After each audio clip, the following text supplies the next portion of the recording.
Tak mau kalah dari Aurel, ia mengaku akan tampil memukau di pernikahan sepupunya tersebut. Meski cuma jadi bridesmaid atau pengiring pengantin, Miley Cyrus mengaku tak ingin kalah cantik dari Aurel.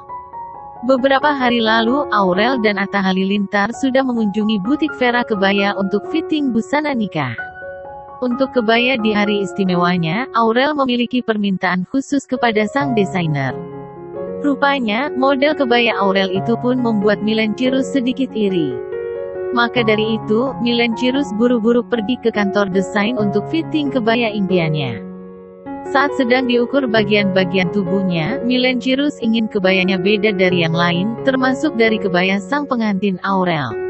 Menurut Miley Cyrus, kebaya yang nanti dipakainya juga agar ia bisa nyusul menikah setelah Aurel. Kemudian, Miley Cyrus kembali menegaskan ingin mengalahkan Aurel soal kecantikan.